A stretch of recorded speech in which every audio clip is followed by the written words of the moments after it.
All right, let's jump straight into this explainer. We're looking at 1914. This was supposed to be the absolute peak of modern civilization and tech, right? But instead, it just descends into complete, uncontrollable chaos. We're going to break down the sheer absurdity of how it started, the grueling deadlock of the trenches, and the frantic final push of the First World War. So, how exactly does one driver's wrong turn plunge the entire globe into a devastating conflict? I mean, it literally sounds like a badly written movie plot. But to wrap our heads around the sheer absurdity of the spark that lit the fuse in Sarajevo, we first got to set the stage and look at the incredibly tense geopolitical vibe at the time. Think of Europe in 1914 like this ridiculously tense high school drama where everyone's just constantly talking behind each other's backs. France is still super bitter, wanting territory back from Germany. Germany, they just want everyone's stuff, and they're busy building this massive, impressive navy, which of course makes Britain really uncomfortable. Meanwhile, inside the Austro-Hungarian Empire, minorities like the Serbs and Bosnians are desperately wanting independence, and Russia's right there in the background whispering encouragement. So you've got a continent heavily armed with modern weapons and, honestly, just itching for a fight. All that tension just needed one little spark, and that happens in June 1914. Austro-Hungarian Archduke Franz Ferdinand takes a highly publicized drive in an open-top car through Sarajevo. Some assassins actually try to bomb his car, but they miss and blow up the officers behind him instead. Now, logic says the Archduke should probably go into hiding, right? But nope. Later that afternoon, he decides to go back out to visit those injured officers at the hospital. And on the way, his driver takes a wrong turn and, by sheer unbelievable coincidence, gets the car stuck right next to one of those failed assassins from earlier. The guy literally seizes the moment and shoots the Archduke. So yeah, one coincidental wrong turn absolutely enrages Austria-Hungary. And from there, the dominoes just start falling, and the whole alliance web spirals way out of control. Week 1, Austria-Hungary, with Germany enthusiastically backing them up, declares war on Serbia. But Serbia is protected by Russia, and Russia is friends with France. So suddenly, by week 2, they all declare war. Week 3, Montenegro jumps into the fray. Then, week 4, Germany invades completely neutral Belgium just to get to France. And that is the final straw for Britain. They stop saying maybe and officially declare war. In just 4 weeks, a regional dispute blows up into a massive global conflict. Section 1. The Schlieffen Plan and the Stalemate. Now, at the start, both sides genuinely thought this would be a quick fight. Germany's grand strategy for a fast win was called the Schlieffen Plan. The logic was actually pretty bold. Step 1, send troops into France at lightning speed by cutting right through neutral Belgium. Step 2, defeat France before massive, kind of clumsy Russia even has time to get ready for war. Step 3, zip all those troops back east to crush Russia.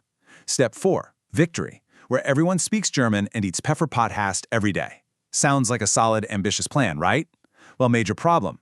Belgium didn't just step aside, they fought back hard, slowing the Germans down.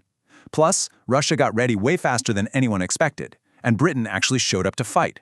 So Germany's lightning-fast first move was instantly derailed. To make matters worse, everyone went into this with a totally old-school war mentality, just completely underestimating modern technology. Take the French strategy. They were literally marching in columns across the countryside, wearing bright blue uniforms and bright red trousers, basically human targets.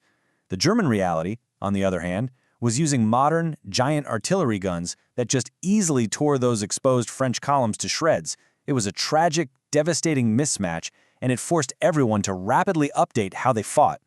So despite initial German advances that actually brought them within sight of Paris, the French army stopped retreating and fought back. A huge gap opened up in the German lines, which forced to retreat. And from there, it was a race. Both sides tried over and over to outflank each other by moving further and further north until they quite literally hit the sea.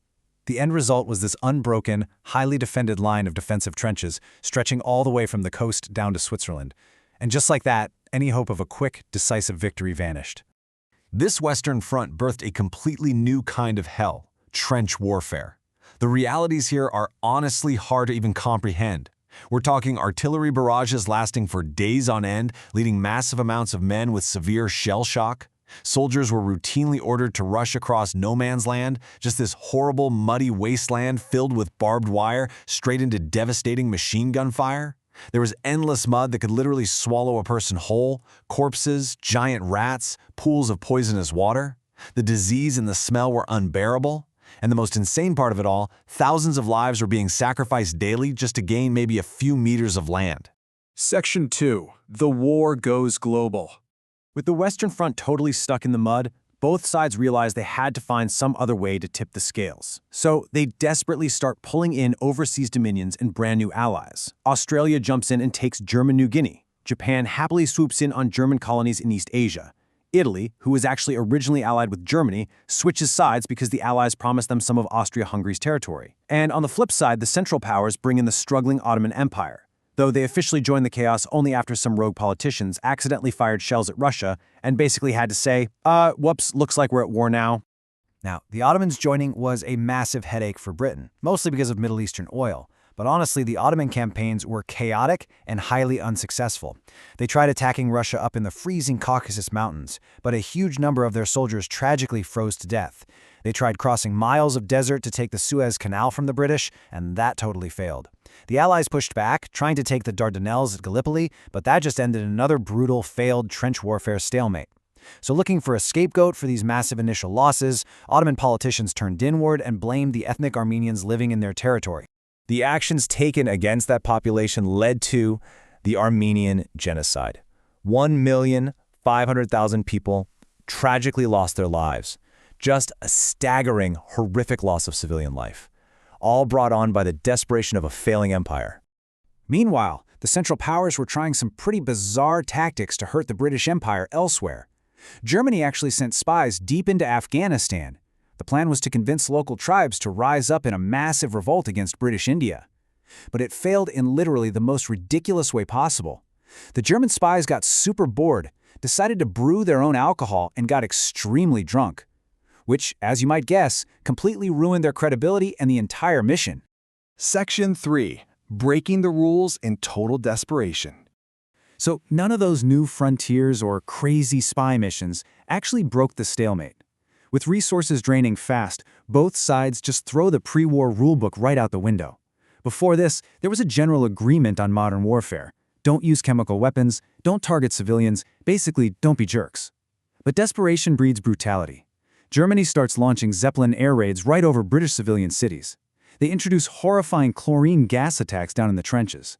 And they unleash their submarines to sink civilian ships, most famously the Lusitania, which killed 159 Americans and severely turned U.S. public opinion against Germany. And to be totally fair here, the Allies weren't holding back either. They quickly started using chemical warfare too, and they were hiding anti-submarine weapons on their own civilian ships, which is exactly what Germany used to justify those attacks.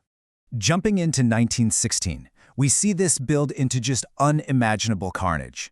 The Western Front becomes the site of two massive, absolute meat grinder battles. First, the Battle of Verdun. This was the longest and one of the bloodiest engagements of the whole war. A desperate French defense against a massive German attack that ended with hundreds of thousands of casualties. And to relieve some of that extreme pressure on the French, the British launched their own massive offensive, the Battle of the Somme. This is actually where the British introduced a brand new, totally sci-fi piece of tech for the very first time. The tank. But even with that shiny new tech, the cost in human life was just unfathomable. 60,000. That is the staggering number of British casualties on literally just the first day of the Battle of the Somme. Section 4. The final breaking point. By 1917, everyone is completely exhausted. French soldiers are mutinying, the German public is starving, resources are gone. It's basically a staring contest to see who collapses first. And the answer to that was Russia. The domestic exhaustion was just too much. By early 1917, the Russian people are starving, they're exhausted, and they are furious that a crazy magic homeless guy was seemingly calling the shots. This anger boils over into riots in Petrograd, which escalates into a full-scale revolution that actually overthrows the Tsar in the spring. By late 1917, the Bolsheviks swoop in, overthrow that new government, and by the end of the year, they officially pull Russia out of the war. Now, this is massive news for Germany, because it means they can finally focus all of their military might entirely on the West.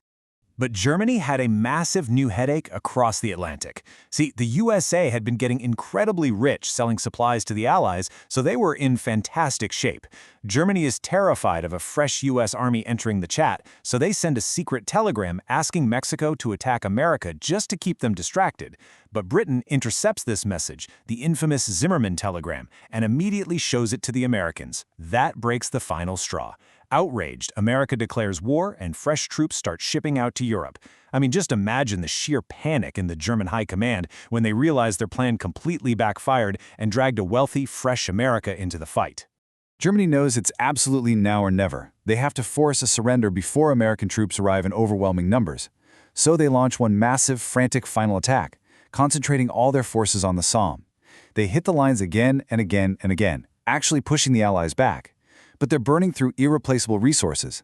By the fifth punch, the Allies finally hold the line, and swelling with those fresh American troops, the Allies launch a massive counterattack. From there, the Central Powers just start falling like dominoes. First Bulgaria collapses, then the Ottoman Empire, and then Austria-Hungary. Finding themselves completely alone and pushed back on every front, Germany officially surrenders on November 11, 1918. The conflict formally ends with the Treaty of Versailles. And man, the punishments placed on Germany were incredibly harsh.